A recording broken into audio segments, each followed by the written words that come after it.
Setelah Feng Taixian dibawa pergi oleh para biksu dari keluarga Duanmu, babak ketiga kompetisi berakhir. Kedua belah pihak telah menang dan kalah di 3 babak pertama, sehingga babak keempat kompetisi dilanjutkan. Feng Xianzi, hati-hati. Li Muran memperingatkan dan memperhatikan San Feng memasuki tempat kompetisi. Duanmu Ziyu melepas jubahnya, memasukkannya ke dalam lengan bajunya, dan kemudian terbang ke tempat kompetisi.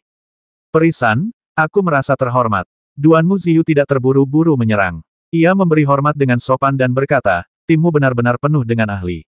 Meskipun Perihe, yang ahli dalam kekuatan es, tidak ikut serta, kau tetap memenangkan 2 pertandingan berturut-turut. Aku sungguh takjub. Dalam 2 pertempuran ini, aku kalah telak. Baik tim Duanmu saya maupun tim Wuming memiliki peluang besar untuk memenangkan kompetisi seleksi. Sayang sekali kami bertemu di jalan yang sempit, bertemu di babak ini lebih awal. Entah itu takdir atau kehendak manusia. Seperti kata pepatah, tak ada perkenalan tanpa pertarungan. Konferensi 10.000 dewa awalnya merupakan wadah bagi semua makhluk abadi untuk bertukar pikiran dan membahas Dao. Kalah dalam kompetisi bukanlah masalah besar. Jika saya bisa berteman dengan teman-teman abadi tim Wuming, perjalanan ini akan sangat berharga. Kata-kata Duanmu Ziyu menunjukkan kemurahan hatinya dan seperti ucapan seorang pemuda dari keluarga bangsawan. Para dewa mengangguk diam-diam. Meskipun sulit untuk menilai kebenaran atau kesalahan kata-katanya, sikapnya jelas jauh lebih tinggi daripada 2 pemuda dari keluarga Duanmu yang telah bertarung sebelumnya. San Feng membalas salam dengan tenang. Tuan Duanmu, silakan. Terimalah tantangannya. Tolong beri aku saran. Duanmu Ziyu tersenyum tipis dan mengulurkan tangannya, memberi isyarat agar San Feng mengambil langkah pertama. San Feng segera melambaikan lengan bajunya, dan dengan kilatan cahaya hijau, ia memanggil pedang Changsheng. Ia menjentikkan 10 jarinya, menyuntikkan serangkaian mantra sihir ke dalam pedang Changsheng, yang langsung berubah menjadi cahaya hijau dan terbang menuju Duanmu Ziyu. Di tengah perjalanan, cahaya hijau terbagi menjadi beberapa bayangan pedang, yang berubah menjadi 3 menjadi 9, dan akhirnya berubah menjadi 27 pedang umur panjang yang identik, menusuk Duanmu Ziyu dari berbagai arah. Apakah wanita ini juga ahli dalam ilusi? Para dewa terkejut. 27 pedang abadi ini sulit dibedakan antara yang asli dan yang palsu. Inilah kekuatan ilusi yang ditambahkan Huan Ling Er ke pedang itu saat ia menyempurnakan pedang panjang umur, yang memungkinkannya berubah menjadi bayangan, membuat pedang palsu itu tampak nyata. Melihat ini, Duanmu Ziyu melancarkan tendangan kuat di udara. Gelombang energi dahsyat memancar dari kakinya, menyebar ke segala arah. Setelah mencapai puluhan kaki, gelombang itu berubah menjadi gelombang raksasa setinggi ratusan kaki. Pedang abadi itu menerjang gelombang itu, seperti terjun ke dalam rawa yang kental. Kecepatannya tiba-tiba menurun, dan cahaya abadi yang terpancar dari pedang itu sendiri meredup. Dalam sekejap, pedang-pedang abadi itu tampak tertanam di dalam ombak besar, dan hanya satu pedang abadi yang berhasil menembus ombak besar itu. Duanmu Ziyu bertepuk tangan, hendak mengambil pedang utama, tetapi kemudian ia melihat perubahan sihir San Feng, dan pedang Changsheng serta bayangan pedang di gelombang sekitarnya langsung hancur menjadi gumpalan cahaya hijau. Cahaya hijau ini saling bertautan, membentuk formasi besar pepohonan dan tanaman merambat raksasa, menjebak Duanmu Ziyu. Di bawah pengaruh kekuatan hukum atribut kayu, energi abadi di sekitarnya berubah menjadi tanaman merambat yang tak terhitung jumlahnya, tumbuh keluar dari formasi dan meliuk ke arah Duanmu Ziyu seperti ular roh. Duanmu Ziyu melambaikan lengan bajunya, sebuah cahaya merah menyala, dan sebuah pedang merah melayang dan dipegangnya dengan satu tangan. Pedang Taixian. Banyak biksu yang menyaksikan pertempuran meneriakkan nama ini. Jelas sekali bahwa pedang ini cukup terkenal. Pepatah mengatakan, pedang mengambil pendekatan yang tidak konvensional, sementara pisau bergerak dengan kekuatan yang tak tergoyahkan. Di dunia kultivasi abadi, jumlah kultivator yang menghunus pedang jauh lebih banyak daripada mereka yang menghunus pisau, karena teknik pedang selalu berubah, sementara teknik pisau jarang mencapai terobosan. Mereka yang menghunus pisau seringkali memiliki teknik yang sangat kuat, dan setiap serangan serta gerakan melepaskan kekuatan yang mengerikan. Seperti yang diduga, setelah Duanmu Ziyu menggenggam pedang Taixian, seluruh auranya menjadi jauh lebih ganas. Didorong oleh gelombang energi sejati yang kuat, ia mengayunkan pedangnya, berubah menjadi cahaya pedang merah berbentuk setengah lingkaran. Cahaya pedang itu menebas formasi pedang Changsheng. Kemanapun pedang itu lewat, pohon-pohon besar tumbang dan tanaman merambat hijau patah. Dengan satu serangan, ia menghancurkan sebagian kecil formasi pedang San Feng. Tuan Duanmu ini memang luar biasa kuat. Hati Li Muran tergerak. Ia dan Peri Es saling berpandangan, dan keduanya melihat makna yang sama di mata masing-masing. Kompetisi ini kemungkinan besar akan kalah. Ketika para master abadi bertarung, keunggulan seringkali terlihat dalam satu gerakan tetapi kemenangan atau kekalahan tidak selalu sama. Sun Feng segera mengeluarkan sebuah eliksir transparan dan menghancurkannya dengan telapak tangan. Serpihan eliksir berubah menjadi gumpalan udara dingin dan meresap ke telapak tangan Sun Feng. Sun Feng kemudian menepukkan telapak tangannya dan menyuntikkan energi sejati yang kuat ke dalam formasi umur panjang yang berasal dari pedang umur panjang. Seketika, formasi panjang umur melonjak dalam momentum, dan pohon-pohon, cabang-cabang, dan tanaman merambat yang tak terhitung jumlahnya tumbuh. Lebih jauh lagi, kekuatan dingin tiba-tiba melonjak ke seluruh formasi panjang umur. Paku-paku es transparan mengembun dari tanaman merambat, dan kerucut es tajam sepanjang beberapa kaki terbentuk dari pohon-pohon raksasa. Dengan hembusan angin, tanaman merambat yang tak terhitung jumlahnya, pohon-pohon raksasa, dan kerucut es semuanya menyerbu ke arah Duan Muziu. Awalnya merupakan teknik sederhana yang dikaitkan dengan kayu, kini memiliki kekuatan es yang luar biasa. Kesatuan keterampilan para kultivator merupakan kelemahan terbesar banyak dewa sejati. Begitu mereka bertemu seorang kultivator yang dapat mengendalikan keterampilan mereka, mereka akan dikendalikan dengan segala cara dan dikalahkan tanpa perlawanan. Namun, Sun Feng justru dapat mengandalkan kekuatan pil abadi untuk menampilkan beberapa kekuatan magis atribut lain untuk jangka waktu tertentu. Ini sungguh luar biasa, dan juga memecahkan masalah ketunggalan keterampilan para kultivator, yang membuat para dewa yang menyaksikan pertempuran di sekitar merasa segar kembali. Hebat, seru Duan Muziu memuji. Ia memegang pedang Taixian dengan kedua tangan dan mengayunkannya lagi. Hanya satu tebasan, hanya kilatan cahaya merah tua, dan pedang itu benar-benar menebas semua pohon es di sekitarnya hingga berkeping-keping. Seni pedang tidak menekankan variasi atau formula yang rumit. Seni ini hanya berusaha melepaskan kekuatan terkuat menggunakan teknik yang paling sederhana. Inilah tepatnya keahlian pedang Duan Muziu. Pendekar pedang menghargai pemahaman di sisi lain, pendekar pedang menghargai ketekunan. Tanpa usaha keras bertahun-tahun, mustahil mencapai puncak ilmu pedang. Duan Muziu, seorang keturunan keluarga bangsawan, mampu mengerahkan upaya yang begitu keras, mendapatkan kekaguman dari banyak dewa sejati yang menyaksikan pertempuran tersebut. Sun Feng segera menelan dua pil hijau abadi lagi, dan hendak menggunakan energi sejatinya untuk menstabilkan formasi umur panjang, tetapi Duan Muziu berteriak keras. Ia memegang pedang Taixian dengan kedua tangan, memutar tubuhnya dengan cepat, dan mengayunkan pedang secara bersamaan. Lingkaran cahaya pedang merah menebas ke segala arah, dan dengan satu pedang ini, ia menghancurkan seluruh formasi umur panjang. Pohon-pohon raksasa dan tanaman merambat hijau semuanya telah tumbang, dan hantu-hantu pedang panjang umur tambahan juga telah menghilang. Hanya pedang panjang umur yang rimbun dan hijau yang tersisa di tempatnya, dan bekas pisau yang dalam tertinggal di pedang-pedang panjang umur ini. Duan Muziu menyimpan pedang Taixiannya, menarik napas dalam-dalam, dan menenangkan vitalitasnya. Sepertinya serangan ini juga telah menghabiskan banyak energi sejatinya. Formasi pedang peri telah hancur, silakan mengaku kalah, kata Duan Muziu. Sun Feng mendengus dingin dan berkata, menyerah. Masih terlalu dini untuk mengatakannya. Ia menamparkan dan ki yang baru saja dimurnikannya dengan kedua telapak tangannya, dan berubah menjadi dua sosok hijau raksasa. Sun Feng memisahkan kesadaran ilahinya menjadi dua aliran dan menyuntikkannya ke dalam sosok-sosok hijau itu. Kedua sosok hijau itu langsung berubah menjadi dua raksasa kayu setinggi ratusan kaki. Raksasa kayu itu mengayunkan tinjunya yang sebesar bukit dan menghantamkannya dengan keras ke arah Duan Muziu. Duan Muziu mendengus dingin dan mengayunkan pedangnya, membelah tubuh raksasa kayu itu menjadi dua. Namun, kedua bagian tubuh raksasa kayu itu segera berubah menjadi dua raksasa kayu yang sedikit lebih kecil dan terus menyerang Duan Muziu. Duan Muziu mengerutkan kening, lalu tiba-tiba berteriak keras. Pedang Taixian di tangannya secepat angin dan kilat, menari cepat di udara. Sinar cahaya pedang melesat, dan dalam sekejap, semua raksasa kayu itu terpotong-potong. Sinar cahaya pedang terakhir diarahkan ke Sun Feng sendiri. Sun Feng segera menghancurkan ramuan emas, yang kemudian berubah menjadi bubuk emas dan memercikkannya ke sekujur tubuhnya. Bubuk emas itu bercampur dengan energi sejati dan kekuatan sihirnya, dan langsung memadat menjadi lapisan perisai cahaya keemasan. Bang! Cahaya pisau menebas perisai cahaya keemasan itu, merobeknya. Bekas pisau tertinggal di punggung tangan Sun Feng, dan darah menetes. Pedang yang kuat, raut wajah Sun Feng sedikit berubah. Ia telah melakukan pertahanan yang tepat waktu, tetapi tetap saja tidak mampu menahan pedang Taixian lawan. Peri Feng, pria ini sangat kuat, lebih baik kau mengaku kalah. Kata limuran kepada Sun Feng melalui transmisi suara. Sun Feng tersenyum tipis dan menjawab, tentu saja aku tahu aku bukan tandingannya. Namun, setelah pertempuran ini adalah pertempuran para jenderal utama.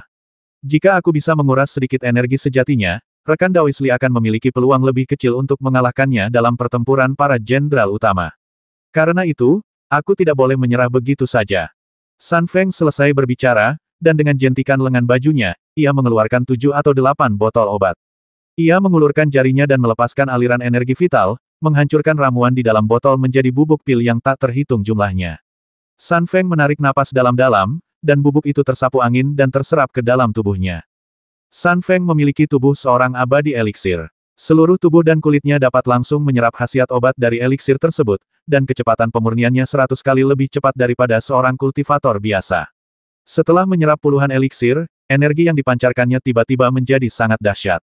Bang! Sun Feng menamparkan dengan telapak tangannya, dan sebuah kekuatan tak terlihat melonjak keluar, menghancurkan kehampaan di sekitarnya. Wajah Duan Muziu sedikit berubah, dan ia segera berbalik dengan pedang Taixian.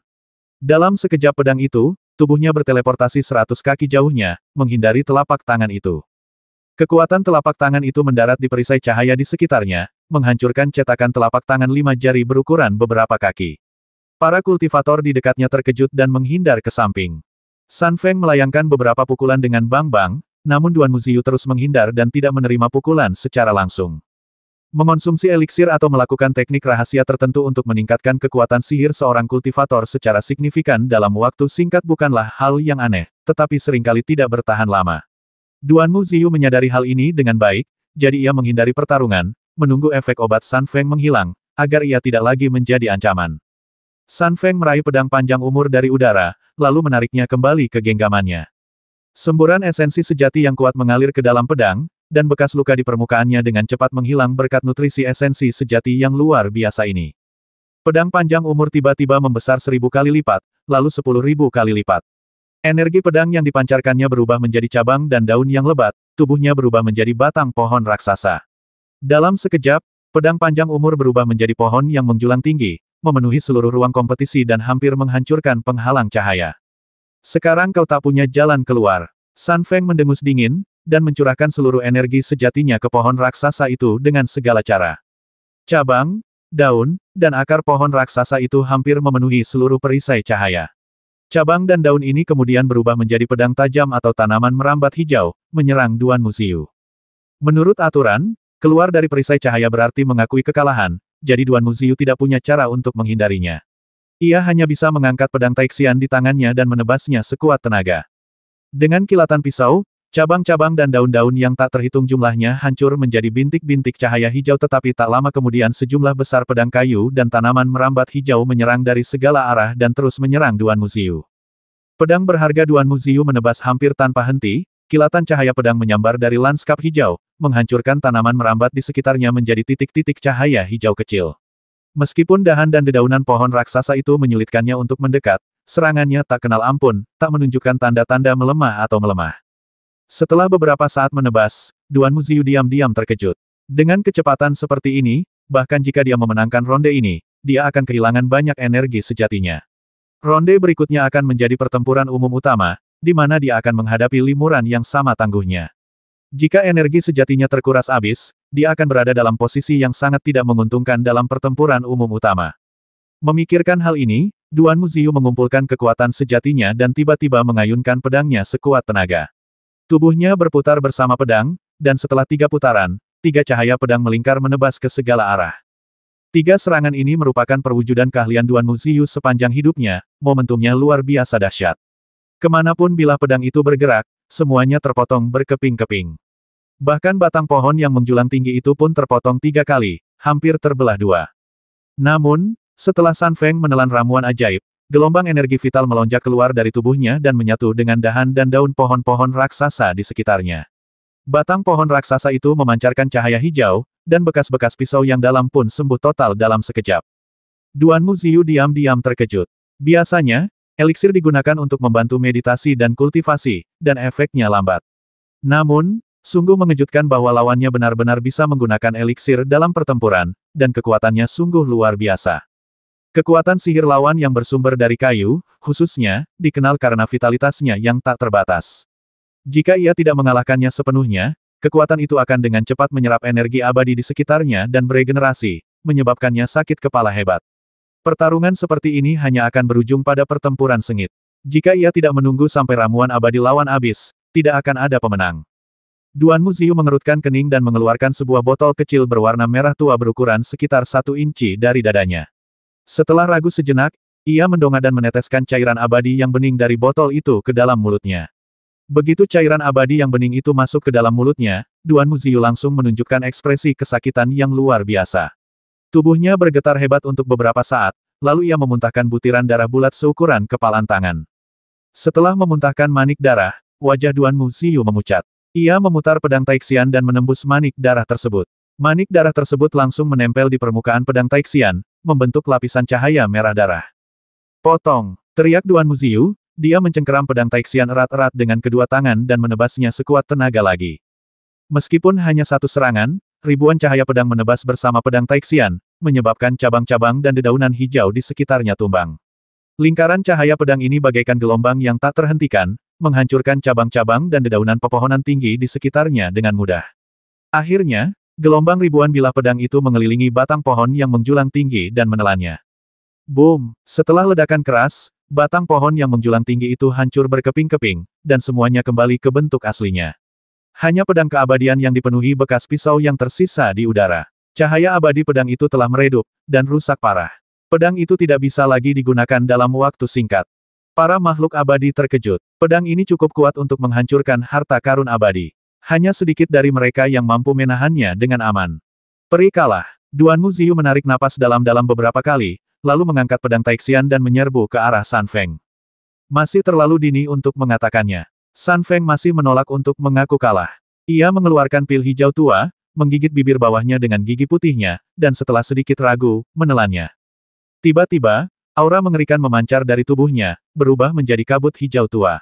Ekspresi Duan Muziu berubah drastis saat ia menerjang kabut, dan ia segera mundur. Racun abadi yang mengikis. Seru Duan Muziu, kau sendiri yang menelan pil abadi beracun itu. San Feng tidak menjawab, wajahnya memucat. Pedang Changsheng, yang sudah tak bisa digunakan, kembali berada di tangannya. Pedang Changsheng diselimuti kabut hijau tua. Bekas pisau di permukaannya menghilang lagi, tetapi pedang Changsheng juga berubah menjadi hijau tua. San Feng menebas dengan pedangnya, dan energi pedang hijau tua melesat keluar, menghantam Duan Muziu. Duan Muziu tak berani menahan energi pedang itu, dan hanya bisa menghindarinya sekuat tenaga. Namun, sekecil apapun kontak dengan kabut hijau tua itu akan membuatnya merasakan esensi batinnya terkikis. Jika ia tak sengaja menghirupnya sedikit saja, andalamnya, bahkan tulang-tulang langitnya, akan terasa sakit yang menusuk. Tak diragukan lagi, ini adalah racun yang sangat kuat, yang bahkan seorang dewa sejati pun sulit untuk menahannya. San Feng sendiri telah menelan pil racun itu, mengubah dirinya menjadi dewa racun. Langkah ini benar-benar mengejutkan para dewa. Limuran mengerutkan kening. Tindakan San Feng benar-benar seperti membasmi 800 musuh dan melukai 1000 orang. Sekalipun ia telah meminum penawar racun atau menggunakan cara lain untuk melindungi tubuh abadinya, sebagai seorang dewa racun, keterampilan dan kemampuannya sangatlah beracun. Semakin lama ia berada dalam kondisi ini, semakin besar kerusakan yang akan ditimbulkannya, bahkan jauh lebih besar daripada kerusakan yang akan ditimbulkannya pada musuh-musuhnya. San Feng dengan panik mendesak esensi sejatinya yang beracun, dan pedang Changsheng di tangannya pun berubah menjadi pedang beracun, melepaskan sulur-sulur hijau tua berduri beracun yang tak terhitung jumlahnya untuk menyerang Duan Muziu. Duan Muziu terus menghindar, tetapi sulur-sulur beracun itu segera memenuhi seluruh tempat kompetisi, membuat Duan Muziu tak punya tempat untuk bersembunyi. Ia hanya bisa mengayunkan pedangnya untuk memotong tanaman merambat beracun di dekatnya, tetapi setelah tanaman merambat itu menghilang, mereka berubah menjadi kabut beracun yang mengelilinginya, terus menggerogoti energi vitalnya. Begitu pedang Taixiannya bersendewa dengan tanaman merambat beracun itu, cahaya pedangnya meredup. Jika bersendewa dengan terlalu banyak tanaman merambat, pedang itu sendiri kemungkinan besar akan rusak. Ketika San Feng dengan panik mendesak energi racunnya, dia tiba-tiba menyemburkan seteguk darah beracun dengan suara embusan. Oh tidak, kata limuran buru-buru, Feng Xianzi, racunnya sudah menyerang jantungmu. Peri, kau harus segera mengeluarkan racunnya dan menyerah dalam kompetisi ini. Aku masih bisa bertahan. San Feng menyeka darah dari sudut mulutnya, tersenyum tipis, dan terus mendesak tanaman merambat beracun itu untuk menyerang Duan Muziu. Duan Muziu tahu San Feng tak akan bisa bertahan lama, jadi ia menahan energi sejatinya, menahan napas, dan berkonsentrasi, hanya untuk melindungi diri, bukan untuk melawan. Karena jika ia melawan, ia harus mengerahkan energi langit dan bumi di sekitarnya, dan energi langit dan bumi di sekitarnya sudah mengandung racun aneh, jadi melakukan itu hanya akan menjebak San Feng. Kabut beracun itu secara bertahap mengikis energi sejati dan kekuatan sihir Duan Muziu, dan pada saat yang sama, secara bertahap juga menghancurkan tubuh abadi San Feng sendiri.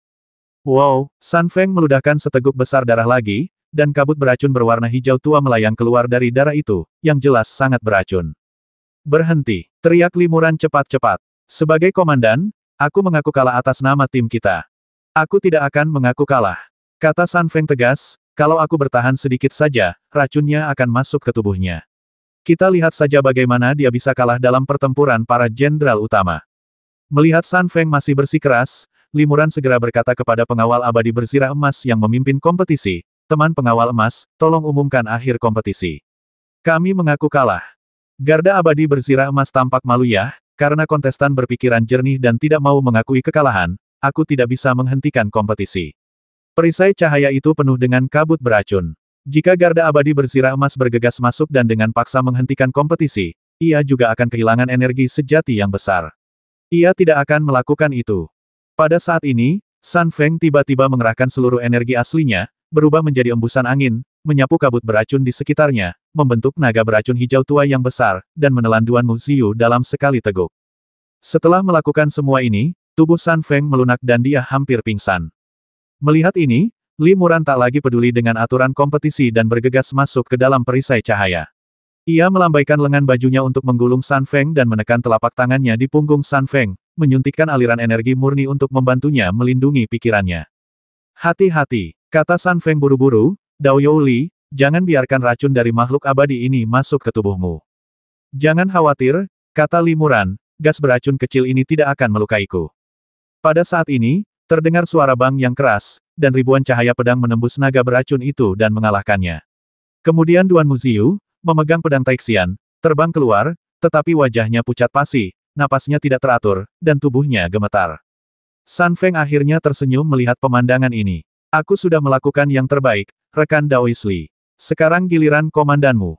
Sebelum dia bisa menyelesaikan kata-katanya, San Feng diracun dan pingsan. Aku tidak akan mengecewakan Peri Feng. Pikir Limuran dalam hati.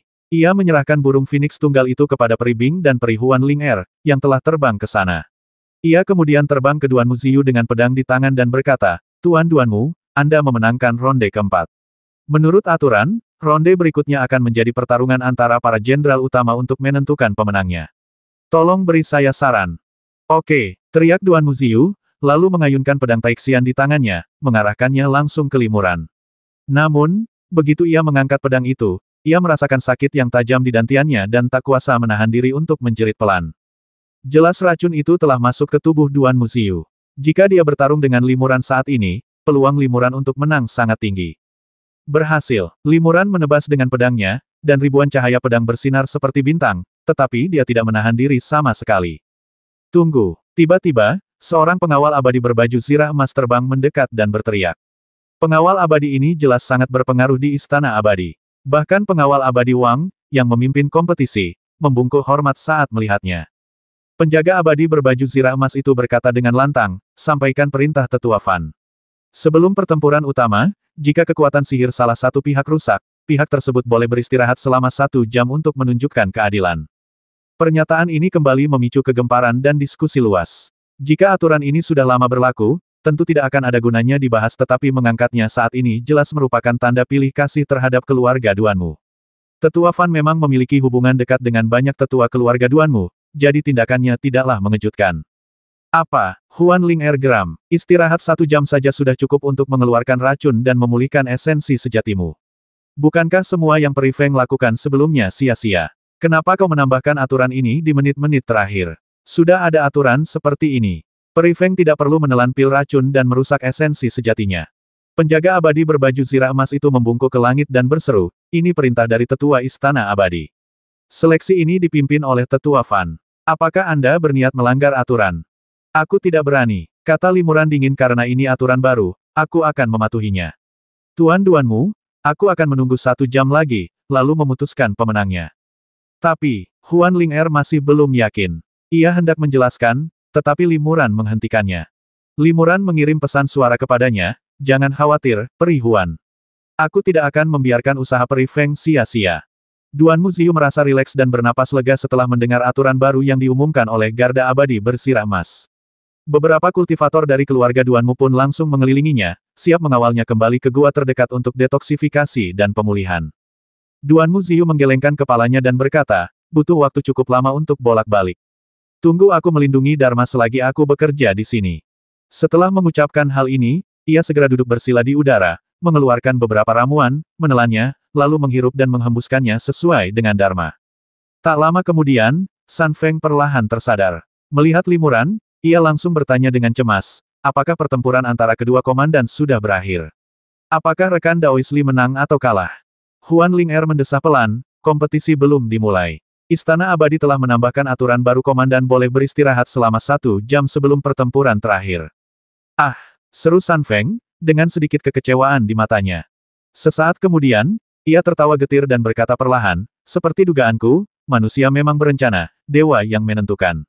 Aku terlalu sederhana. Peri Feng, jangan bersedih, Limuran menghiburnya. Dalam pertempuran sebelumnya, kau telah memaksa Tuan Duanmu untuk menggunakan kekuatan sihirnya. Pertempuran antara kedua jenderal ini akan sangat menguntungkanku. Aku tidak akan mengecewakanmu. Bagus. Mata San Feng berbinar, kekhawatirannya sirna, dan ia tersenyum manis jika aku bisa melihat rekan Daois Li mengalahkan Master Duanmu dan menjadi terkenal dalam satu pertempuran, serta menyebarkan namanya ke seluruh dunia, maka semua ini akan sepadan. Limuran cukup tersentuh. Ia mengangguk dan berkata, Peri, cepat latih energimu untuk mengeluarkan sisa racun dari tubuhmu. San Feng setuju dan kemudian mulai berlatih dengan mata tertutup. Racun dalam tubuhnya dipaksa keluar sedikit demi sedikit, berubah menjadi kabut-kabut tersebut berangsur-angsur memadat, dan akhirnya berubah menjadi pil racun yang lebih kecil, yang dimasukkan ke dalam botol obat oleh Dan Feng. Semuanya baik-baik saja sekarang. San Feng tersenyum tipis minum saja ramuan itu dan istirahatlah semalam, aku akan siap untuk pertempuran lagi besok. Tuan Duanmu hampir pulih. Huan Ling'er mengerutkan kening dan berkata, keluarga Duanmu juga telah menyiapkan banyak ramuan berkualitas tinggi untuk membantunya mendetoksifikasi dan menyembuhkan luka-lukanya. Meskipun kompetisi belum dimulai, para dewa yang menyaksikan pertempuran tidak pergi. Malah, semakin banyak kultivator abadi yang berdatangan. Kebanyakan dari mereka telah mendengar bahwa kompetisi hari ini sangat seru, jadi mereka datang ke sini untuk menunggu pertempuran terakhir antara para jenderal utama. Setelah beristirahat selama 1 jam, ribuan dewa sejati telah berkumpul. Sulit untuk mengatakan apakah ada klon dari tetua abadi emas di antara mereka. Duanmu Ziyu menghela napas panjang dan berdiri. Wajahnya merona, napasnya teratur, dan ia tampak energi, jelas telah pulih sepenuhnya. Teman Li, aku sudah menunggumu. Duanmu Ziyu membungkuk kepada Limuran dan berkata dengan lantang, tim kita dan tim tanpa nama berimbang, dengan kedua tim menang dan kalah. Sayangnya, hanya satu dari kedua tim yang akan lolos ke babak selanjutnya. Hasilnya akan bergantung pada kau dan aku, kedua kapten, untuk melihat siapa yang lebih tangguh. Namun, sebelum kompetisi, makhluk abadi ini ingin menyampaikan sesuatu. Seperti kata pepatah, tak ada persahabatan tanpa pertarungan. Setelah 4 pertempuran berturut-turut, makhluk abadi ini sangat mengagumi keempat sahabat abadi dari tim tanpa nama. Apapun hasil pertempuran ini, makhluk abadi ini berharap dapat berteman dengan kalian semua. Lebih lanjut, makhluk abadi ini mengumumkan secara terbuka bahwa jika tim ini menang secara kebetulan, aku akan menyediakan 1 atau 2 tempat bagi anggota tim tanpa nama untuk bergabung. Kuharap kalian semua tidak keberatan. Limuran tersenyum tipis dan berkata, terima kasih atas kebaikanmu, Tuan Duanmu. Namun, jika aku menang, aku tidak akan menyisakan tempat untuk Tuan Duanmu. Duanmu Ziyu tertegun dan bertanya dengan suara berat mengapa, apakah kekuatanku tidak sepadan? Limuran menggelengkan kepalanya dan berkata dengan serius, ini tidak ada hubungannya dengan kekuatan Tuan Duanmu. Tim ini bisa sampai ke titik ini berkat kerja keras setiap rekan. Aku tidak akan menyerah pada siapapun. Jika kita ingin menang, kita harus menang bersama. Pikiran Duanmu Ziyu berkecamuk. Meskipun ia dan Limuran sama-sama kapten tim masing-masing, perbedaannya adalah Limuran memperlakukan rekan satu timnya sebagai rekan, sementara ia memperlakukan mereka sebagai bawahan. Anggota tim Duanmu berjuang demi kepentingan dan kehormatan keluarga mereka sendiri, sementara Limuran dan keempat dewa lainnya berjuang demi ikatan di antara rekan-rekan mereka. Oleh karena itu, Duanmu Ziyu dapat dengan mudah menggantikan pemain yang lebih kuat, tetapi Limuran tidak akan melakukan hal yang sama. Setelah mengetahui bahwa pendekatan Limuran berbeda dari pendekatannya sendiri, Duanmu Ziyu sempat mempertimbangkannya, tetapi tetap teguh pada keyakinannya bahwa pilihannya lebih masuk akal dan sejalan dengan kepentingan keluarga Duanmu. Mengenai ikatan antara dirinya dan anggota tim lainnya, ikatan tersebut hanya bisa dikesampingkan untuk sementara. Tujuannya berpartisipasi dalam seleksi ini adalah untuk memastikan kemenangan dan kehormatan keluarga Duanmu. Karena itu, selama ada anggota tim yang kuat bersedia bergabung, ia akan menyingkirkan yang lebih lemah. Ada 3.000 jalan agung, masing-masing punya jalannya sendiri. Kata Duanmu Ziyu, jalanmu dan jalanku mungkin berbeda, tapi tujuan kita sama. Li Xianyu, bergeraklah. Silakan. Limuran mengarahkan pedang tanpa nama miliknya ke atas, membungkuk, lalu langsung menyerang. Ujung pedang tanpa nama menebas dari langit ke bumi, memancarkan kilatan cahaya yang menyilaukan. Energi abadi di sekitarnya juga berubah menjadi ribuan cahaya pedang, langsung memenuhi seluruh ruang kompetisi. Pedang itu menebas retakan yang dalam pada perisai isolasi dari atas ke bawah, dan ini hanyalah sisa kekuatan cahaya pedang. Duanmu Ziyu terkejut. Ia tak menyangka lawannya akan menunjukkan kekuatan magis sekuat itu di jurus pertama. Ia berteriak keras, tubuhnya berputar mengikuti arah pedang, dan ia mengayunkan pedang sekuat tenaga. Sial, sebuah cahaya pedang melesat dari ribuan cahaya pedang dan bertemu dengan cahaya pedang terkuat. Tiba-tiba, fluktuasi energi yang mengerikan berubah menjadi cahaya pedang dan bayangan yang tak terhitung jumlahnya yang memercik dan jatuh ke perisai cahaya isolasi di sekitarnya, menembus perisai cahaya tersebut dengan lubang-lubang yang tak terhitung jumlahnya berukuran beberapa kaki. Para kultivator di sekitar mereka entah menjauh atau menggunakan harta sihir mereka untuk melindungi diri. Energi sihir biasa tak lagi mampu menghalangi energi pedang dan cahaya pisau yang menyambar. Tanpa menunggu efek serangan mereda, kedua belah pihak berteriak keras dan menyerang lagi.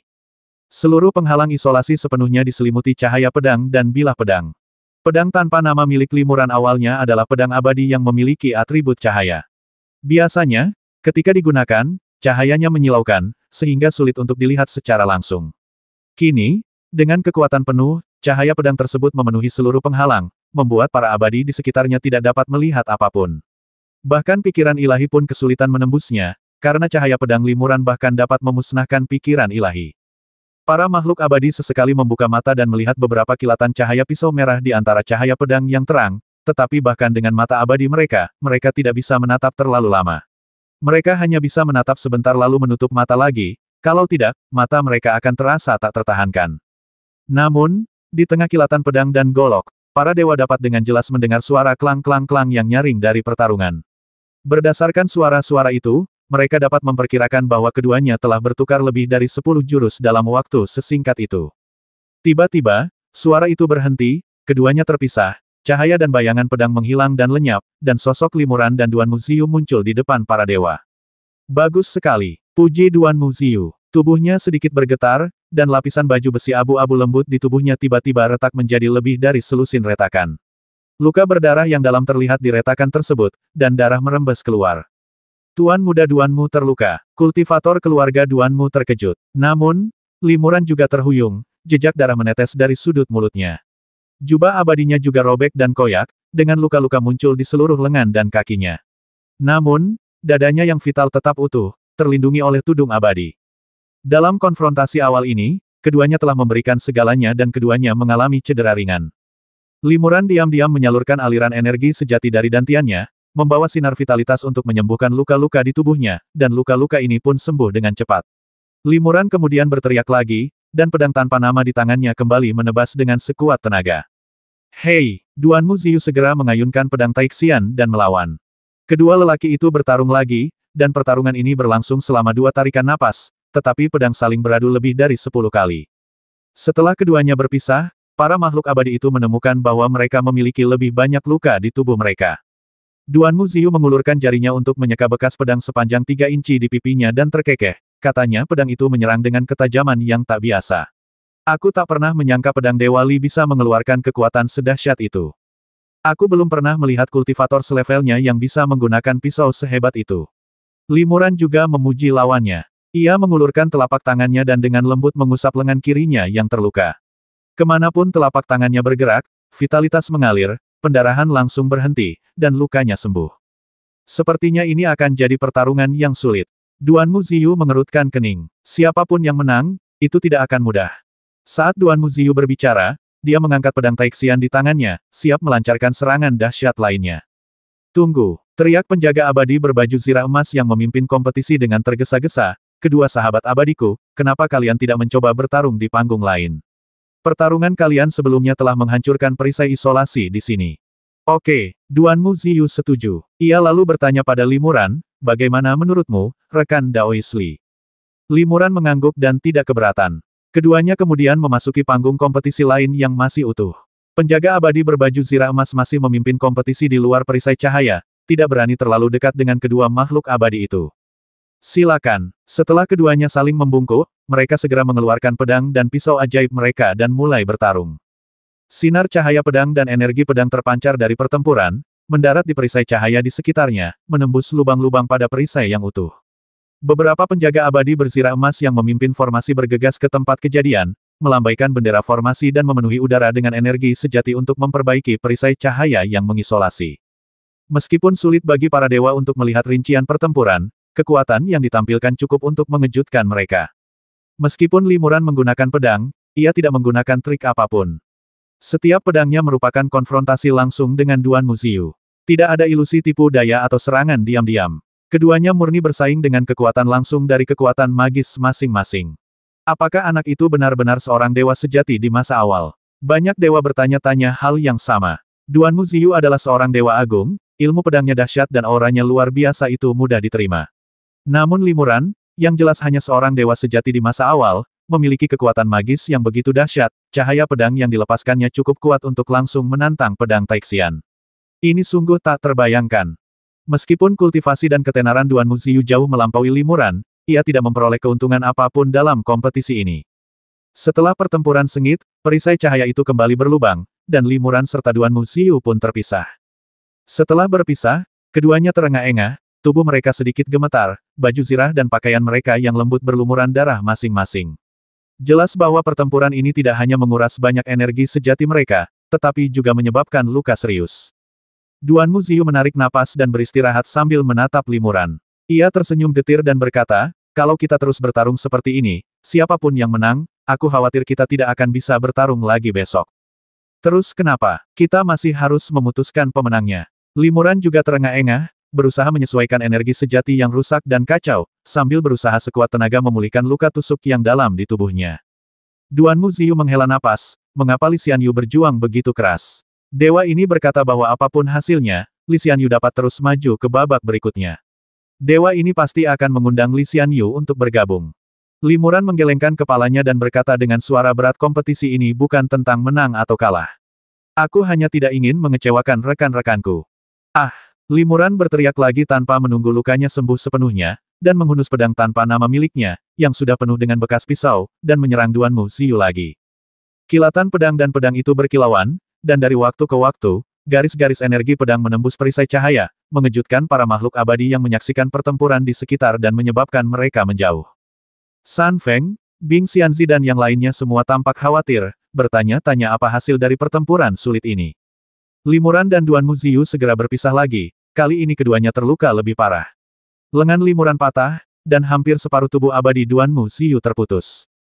Namun, keduanya adalah kultivator abadi. Dengan satu pikiran, energi abadi di sekitarnya berkumpul pada luka itu, dan tak lama kemudian lengan dan separuh tubuh mereka tumbuh kembali. Namun, keduanya telah menghabiskan banyak energi sejati mereka.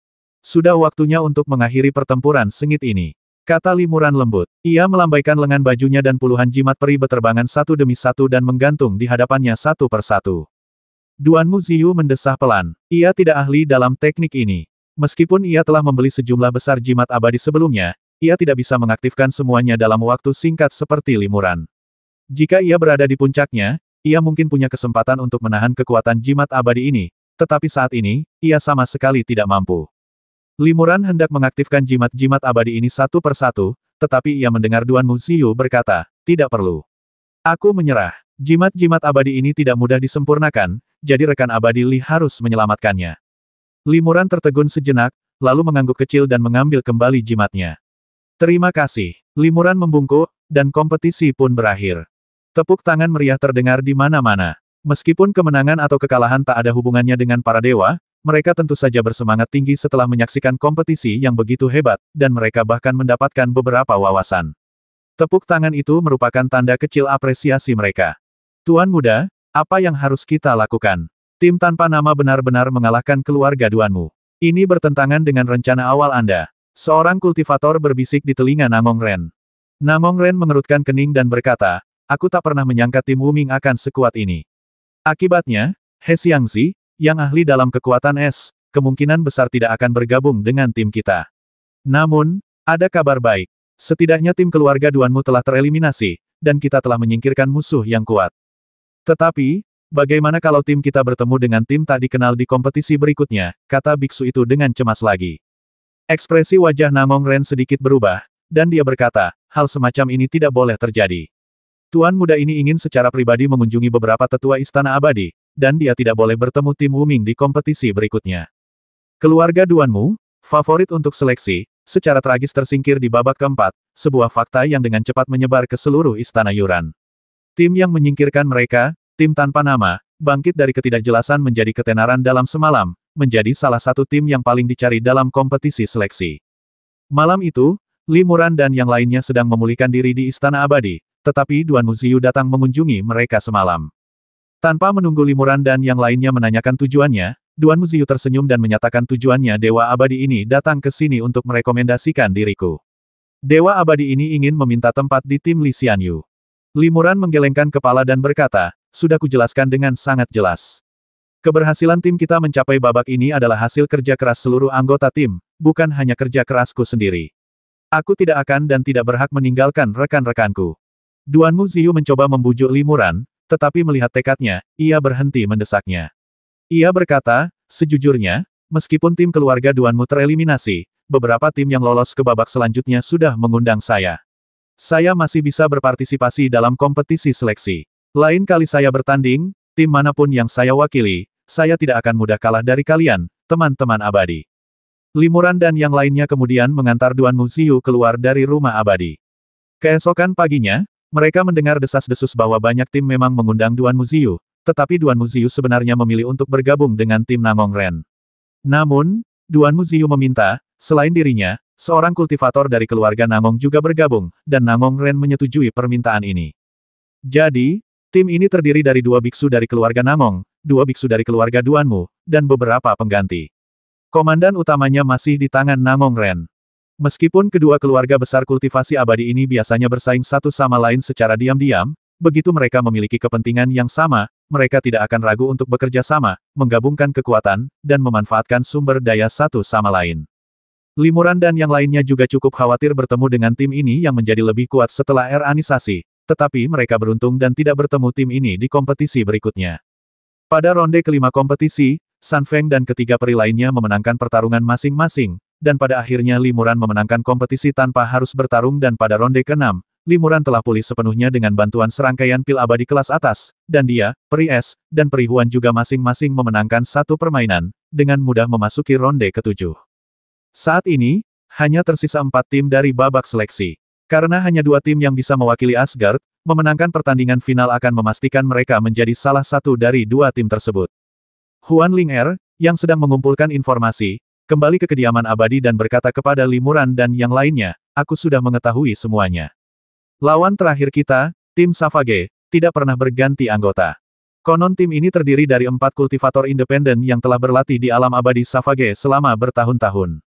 Mereka kuat dan memiliki keahlian yang unik. Sejak berpartisipasi dalam kompetisi seleksi, mereka tampaknya tidak pernah bertemu lawan yang kuat dan selalu menang. Adapun 2 tim lain yang berhasil mencapai semifinal, satu adalah tim Namong Ren, dan yang lainnya dipimpin oleh klon Hunyuan dari tetua Zichan Gongfeng. Kedua tim ini tidak ada hubungannya dengan kita, jadi tidak perlu dipertimbangkan. Penatua Feng dari Istana Zichan. Pikiran Li Muran berkecamuk. Ia pernah mendengar nama ini sebelumnya. Ketika baru saja naik ke alam abadi dan pertama kali tiba di kota Feixian, ia pernah mendengar tentang Penatua Daluo Jinxian yang memiliki latar belakang hebat ini. Ia bahkan ditemukan oleh murid-murid Penatua Feng karena ia adalah seorang kultivator Hunyuan Mahayana dan dibawa ke Istana Zichan. Sayangnya, Li Muran gagal dalam kompetisi tersebut dan akhirnya dikeluarkan dari Istana Zichan. Ia tidak pernah bertemu lagi dengan tetua Feng. Tanpa diduga, selama kompetisi seleksi konferensi 10.000 dewa, ia bertemu dengan tim yang dipimpin oleh klon sang tetua, meskipun kedua belah pihak tidak terlibat dalam pertempuran. Besok akan ada kompetisi antara Istana Zichan dan Namong Ren, kan? Aku ingin menonton kompetisi ini, kata Li Muran.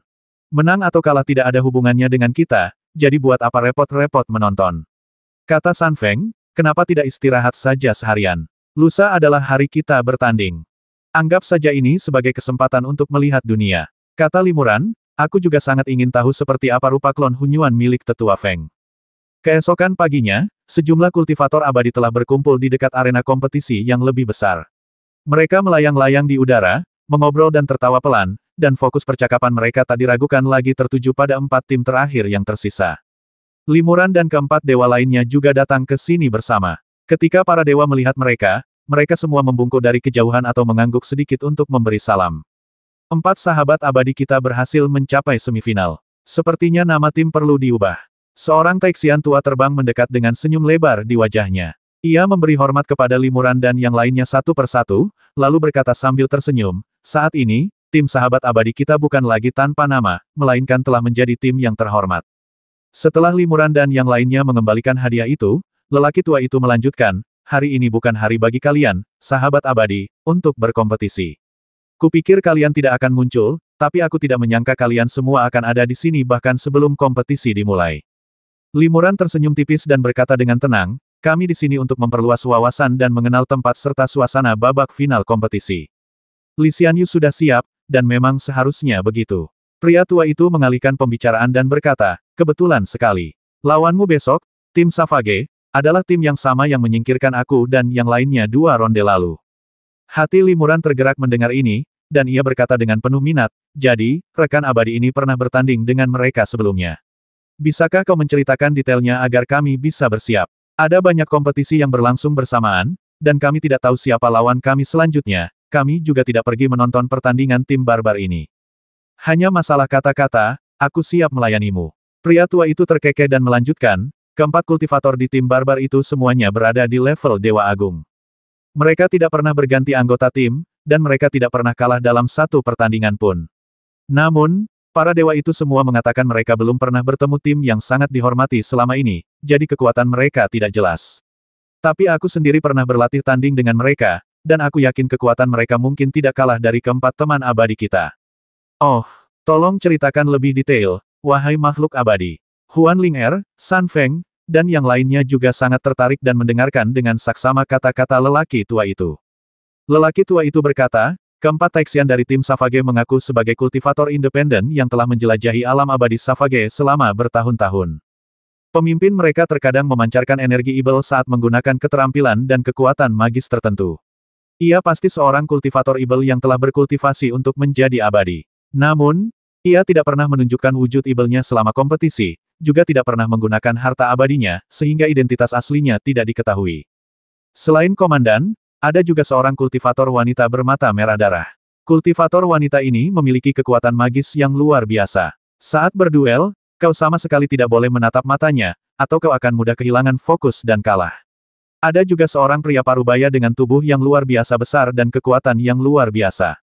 Kemungkinan besar dia seorang kultivator dari salah satu klan abadi Kuafu atau Juk. Saya belum pernah merasakan sendiri kekuatan ketiga individu tersebut, jadi saya tidak berani berkomentar terlalu banyak. Namun, yang terakhir dari mereka, Sang Abadi Agung, meninggalkan kesan yang mendalam bagi saya. Dialah yang mengalahkan saya. Oh, kekuatan sihir apa yang dimiliki orang itu? Tanya Limuran. Lelaki tua itu mendesah, pria itu memakai jubah hitam sepanjang hari, wajahnya tersembunyi, dan dia memancarkan energi yin yang kuat. Kekuatan magisnya adalah penyembunyian. Dia menghilang tepat di depan mataku di siang bolong. Aku kalah bahkan tanpa perlu bergerak sedikit pun. Penyembunyian tingkat tinggi seperti itu. Limuran terkejut mungkinkah dia? Pria tua itu sepertinya tahu apa yang dipikirkan Limuran. Ia mengangguk dan berkata, pikiran Li Xianyu sama denganku. Aku juga berpikir kemungkinan besar dia adalah seorang hantu abadi. Di antara semua kultivator abadi, hantu abadi adalah yang terbaik dalam menyembunyikan aura mereka. Ditambah dengan yin qi-nya, kurasa dia adalah seorang hantu abadi. Entah kenapa, hantu abadi cukup langka di alam abadi ini. Jika tidak ada teknik khusus seperti Sekte Brahma untuk menghadapi hantu abadi akan menjadi sangat sulit dihadapi. Terima kasih atas bimbinganmu, rekan abadi. Limuran mengangguk sedikit dan berterima kasih kepada lelaki tua itu. Pria tua itu melambaikan tangannya dan tersenyum, aku mengatakan ini agar kalian, rekan-rekan abadiku, dapat mempersiapkan diri terlebih dahulu.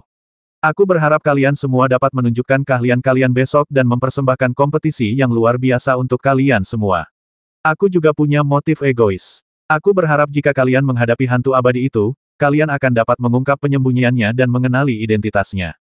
Setelah mengucapkan kata-kata itu, lelaki tua itu meninggalkan Limuran dan yang lainnya.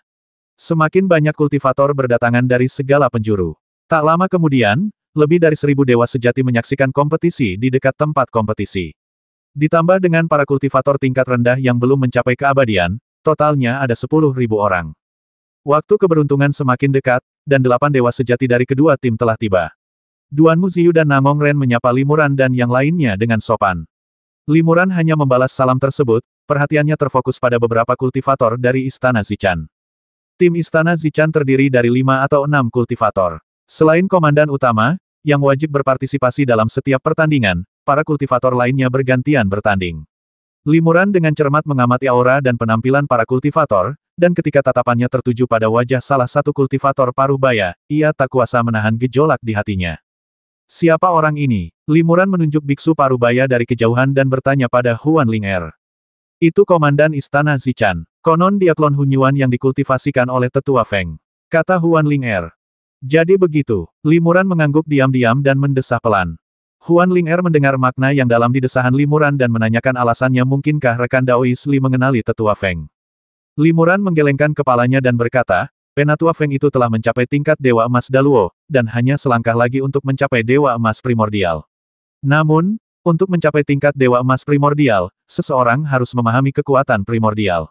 Dia tampaknya terbatas dalam hal ini, dan belum mencapainya. Dia membudidayakan klon Hunyuan ini dan menggunakannya untuk berpartisipasi dalam konferensi 10.000 dewa. Kemungkinan besar, dia ingin menggunakannya untuk memahami hukum Hunyuan. Aku tidak mengenali tetua Feng, tapi aku mengenali klonnya ini. Huan Ling-er tertegun rekan Taois Li, apakah Anda mengenali klon ini? Benar sekali, Limuran mendesah lagi. Saat pertama kali naik ke alam abadi, aku adalah seorang kultivator Hunyuan Dacheng. Aku ditemukan oleh salah satu murid tetua Feng dan diundang ke Istana Zichan. Di sana, aku bertemu banyak kultivator yang juga memiliki kekuatan Hunyuan, termasuk 2 atau 3 dewa sejati. Kemudian, para murid Istana Zichan meminta saya dan yang lainnya untuk beradu kekuatan dengan kekacauan primordial. Akibatnya, saya tersingkir di babak pertama dan kemudian diminta meninggalkan Istana Zichan.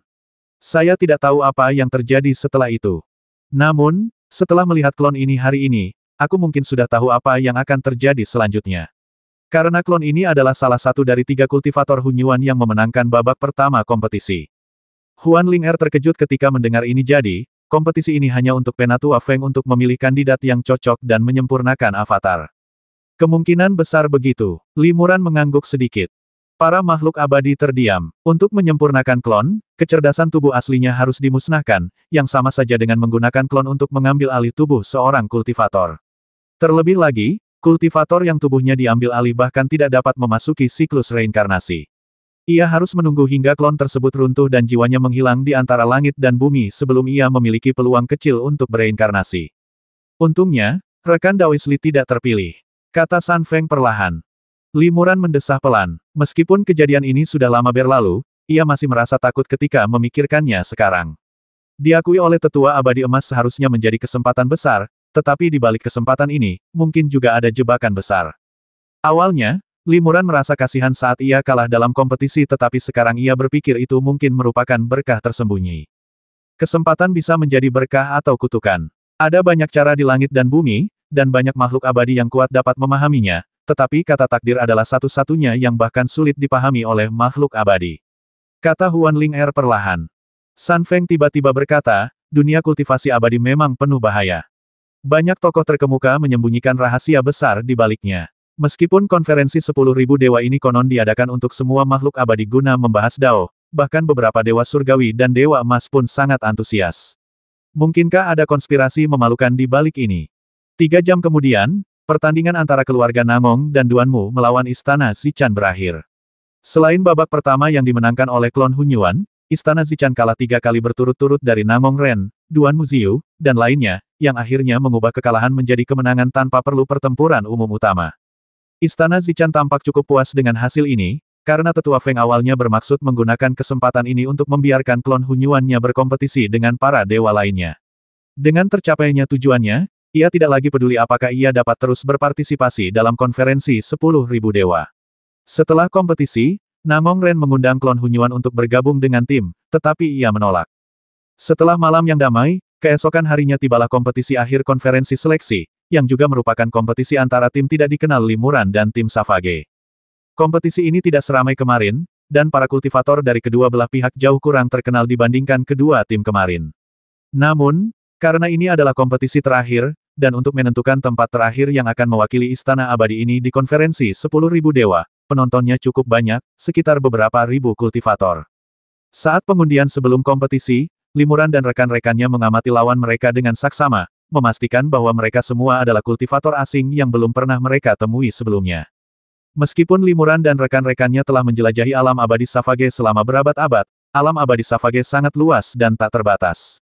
Mereka hanya menjelajahi bagian barat alam abadi Savage, jadi tidak mengherankan jika mereka belum pernah bertemu keempat makhluk abadi yang mengaku berasal dari alam abadi Savage. Setelah hasil undian keluar, Limuran punya ide. Ia kebetulan mendapatkan penggarap hantu yang selalu mengenakan jubah, dan akan bertarung di putaran kedua Perihuan mendapatkan jenderal utama lawan, dan akan bertarung di putaran terakhir. San Feng adalah yang pertama bertarung. Lawannya adalah seorang pria kekar yang ukurannya 100 kali lipat pria biasa. Feng Xianzi, hati-hati, Limuran memperhatikan San Feng memasuki tempat kompetisi dan memperingatkan, lawan memiliki kekuatan besar, hati-hati. San Feng tersenyum tipis, penuh percaya diri dia hanya seorang pria dengan kekuatan kasar, tidak ada yang perlu ditakutkan. Di bawah pengawasan ketat kerumunan, seorang pengawal abadi berbaju emas mengumumkan dimulainya kompetisi. San Feng segera menyerang. Dengan jentikan jarinya pada pedang Changsheng, kilatan cahaya pedang Qian melesat keluar. Cahaya pedang ini berubah menjadi anak panah bambu tajam, menembus daging raksasa itu sedalam beberapa sentimeter. Segudang cahaya Qian seketika mengubah raksasa itu menjadi seekor landak raksasa. Namun, raksasa itu menghentakkan kakinya dengan acuh tak acuh, dan arena itu tiba-tiba hancur berkeping-keping. Di bawah kekuatan dahsyat itu, anak panah bambu di sekitarnya pun berhamburan dan jatuh. San Feng menelan Yuan Dan yang dingin dan mengayunkan pedangnya sekuat tenaga. Cahaya pedang berubah menjadi kerucut es yang besar dan tajam, menusuk raksasa itu. Raksasa itu hanya mengayunkan tinjunya, dan tinju sebesar batu besar itu langsung menghancurkan kerucut es itu berkeping-keping. San Feng segera menukar pil abadi emas lainnya, menyalurkan aliran esensi emas, dan menempelkannya pada pedang Changsheng, lalu menebasnya sekuat tenaga. Cahaya pedang ini diselimuti lapisan cahaya keemasan, menjadi sangat tajam dan kokoh. Raksasa itu meraung, dan lapisan baju zirah batu abu-abu putih tiba-tiba mengembun di kulitnya. Cahaya pedang hanya menembus baju zirah batu beberapa inci dan tidak bisa menembus lebih jauh. Cahaya pedang itu kemudian dihancurkan oleh telapak tangan raksasa itu. Bang bang bang. Setelah raksasa itu menghalangi cahaya pedang, ia melangkah beberapa langkah dan berlari menuju San Feng. Kekosongan di bawah kakinya hancur berkeping-keping, meninggalkan jejak kaki besar yang terbentuk dari retakan yang tak terhitung jumlahnya. Semua makhluk abadi dapat melihat bahwa meskipun raksasa ini tampak canggung, ia memiliki kekuatan ilahi yang luar biasa dan tubuh yang sekuat harta abadi yang melindunginya. Jika ia tidak memiliki ilmu pedang Duan Muziyu yang tak tertandingi untuk mengalahkannya dalam satu pukulan, ia akan menjadi lawan yang sangat sulit. San Feng juga menyadari hal ini, dan ia segera mengubah strateginya. Saat ia mengayunkan pedang Changsheng, aliran energi pedang sejati berubah menjadi tanaman merambat hijau yang kuat, melilit raksasa itu. Raksasa itu melambaikan tangannya dan mencabut banyak tanaman merambat hijau, tetapi beberapa tanaman merambat masih melilit kakinya, membuatnya tidak dapat melangkah untuk sementara waktu. Boom! Pria raksasa itu kehilangan keseimbangan dan jatuh dengan keras di panggung kompetisi, menghancurkan separuh panggungnya. San Feng melihat momen yang tepat dan melompat, mengarahkan pedang keabadian ke punggung raksasa itu. Tepat saat ia hendak menyerang, raksasa itu tiba-tiba mendorong lengannya ke belakang, telapak tangannya menghadap San Feng, dan menyerangnya dari kedua sisi.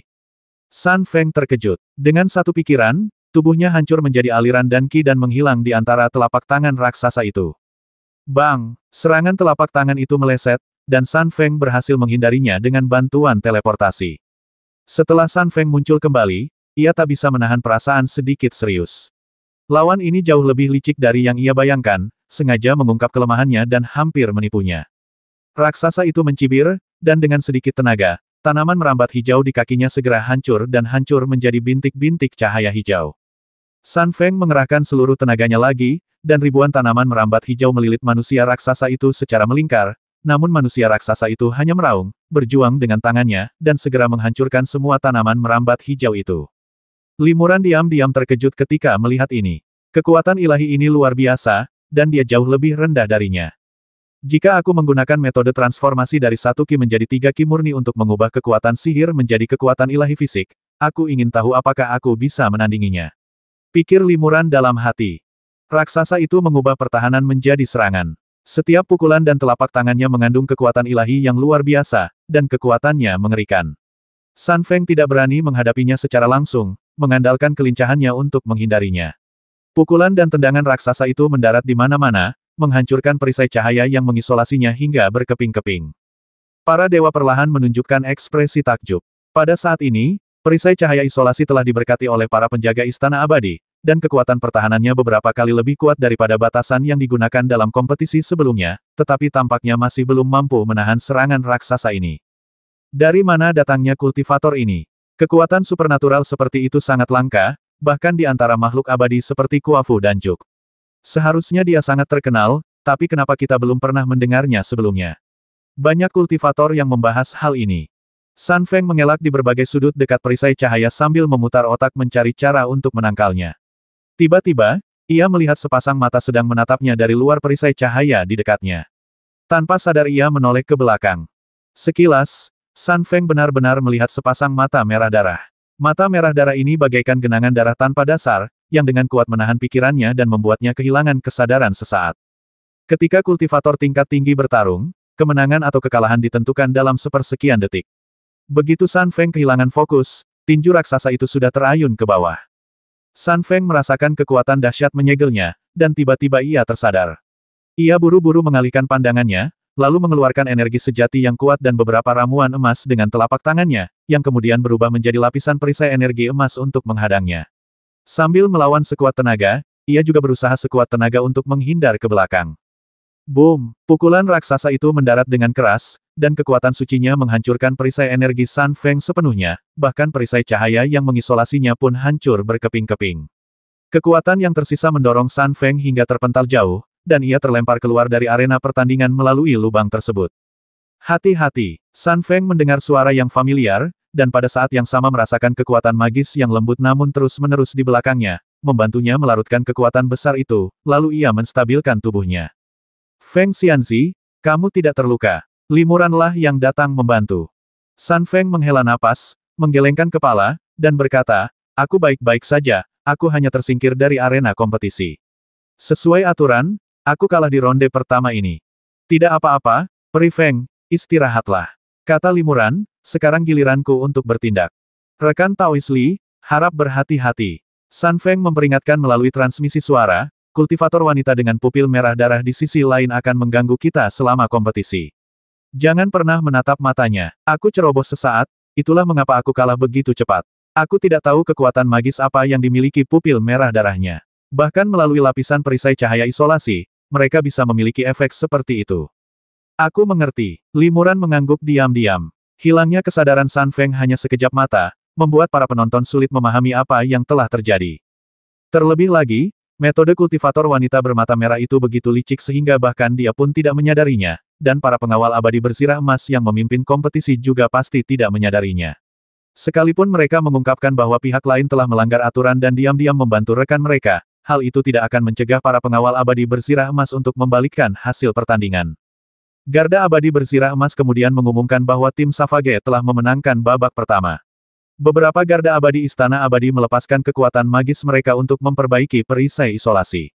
Sesaat kemudian, semuanya, termasuk panggung kompetisi, dikembalikan ke keadaan semula. Babak kedua dimulai, dan Limuran beserta lawannya Ghost Immortal yang misterius masing-masing terbang ke panggung kompetisi. Silakan, Limuran memanggil pedang tanpa nama miliknya dan memberi hormat. Hantu abadi itu menganggukkan jubahnya sedikit sebagai jawaban.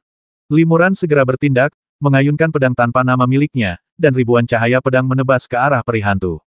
Namun, begitu pedang itu dilancarkan, sosok peri hantu itu berubah menjadi embusan angin dingin dan menghilang tanpa jejak. Banyak seruan terdengar dari para dewa yang menyaksikan pertarungan. Meskipun mereka tidak secara khusus mengembangkan mata dewa khusus, mata sejati para dewa sangatlah luar biasa. Mereka dapat melihat menembus banyak ilusi dan penyembunyian, dan tidak mengherankan jika mereka dapat melihat menembus dinding.